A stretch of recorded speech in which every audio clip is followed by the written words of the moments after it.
Hi guys. सो आज दिन की शुरुआत हुई चाय के साथ और this is day 11 of our mission RRB series.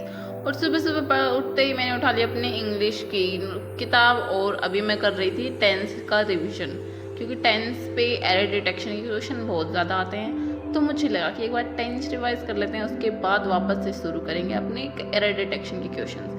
फिर मैं बाहर आ गई। बाहर थोड़ा मौसम अच्छा सा हो रखा था। बारिश हमारे यहाँ तो नहीं हुई है, लेकिन आसपास के एरिया में जब बारिश होती है तो ठंडी हवाई चल रही होती है। तो बस वैसे ही ठंडी हवाई चल रही, तो मैं सोचा थोड़ा न्यूज़पेपर पढ़ लेते हैं। बाहर का जब मौसम कभी कभार तो अच्छा होता है, इसका थोड़ा फ़ायदा उठा लेते हैं। और फिर उसके बाद सूरज को याद आ गया कि अरे ये तो राजस्थान है, यहाँ ठंड कैसे हो सकती है, और फटाफट आ गए और फिर से वहीं 40 डिग्री का टेम्परेचर हो गए। फिर उसके बाद ऑब्वियसली मैं अंदर आ गई और अंदर आके मैंने सोल्व करी थोड़ी पजल। मेंस लेवल की करी थी मैंने पजल, और ठीक है 4-5 ही पजल हुई मेरे से। फिर मैंने सोचा थोड़ी क्वांट कर लेते हैं, और this is my face well solving quant questions. तुम देख सकते हो कितना ख़राब मुँह बना रखा है, तो मैंने पता नहीं क्यों पता ही है क्वांट की वजह से। फिर उसके बाद मैंने सोचा थोड़ा मूड लाइट करने के लिए इंग्लिश पढ़ लेते हैं फिर से। तो अभी मैं कर रही थी एडिटोरियल की क्लास और साथ साथ में कुछ क्वेश्चन लिख रही थी जो मुझे लगता है कि पूछा जा सकता है इन द एग्ज़ाम।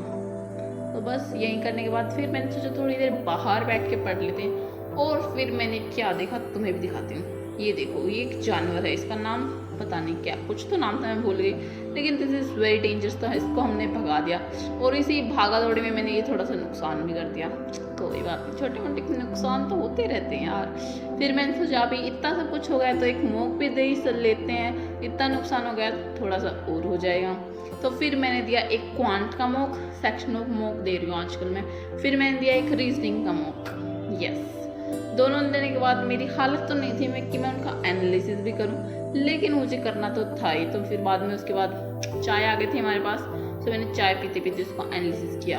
अच्छा वो तो चाय थी मेरे पास, वरना मैं तो बीच में टपक लेती, क्योंकि एनालिसिस करना is very hard, little bit tricky, क्योंकि इसमें पता नहीं होता ना कि कौन से क्वेश्चन। एक तो ये बात है कि आप एक मॉक से एनालिसिस नहीं कर सकते, आपको पिछले जितने भी 4-5 मॉक दिए उसको सभी को साथ में लेके चलना पड़ता है। तो it is little bit confusing और tiring at the same time, लेकिन करना तो है ही। फिर उसके बाद मैंने शाम को पजल करी थी डिनर के बाद।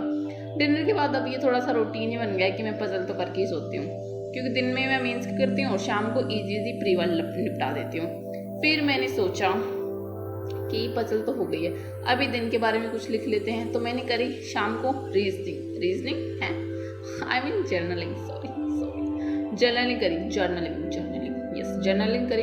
और वहीं बस मैंने तुम्हें दिखाए थे कल 15 के क्वेश्चन, उन्हीं से इंस्पिरेशन लेके मैं आंसर लिख रही थी। Bye, good night.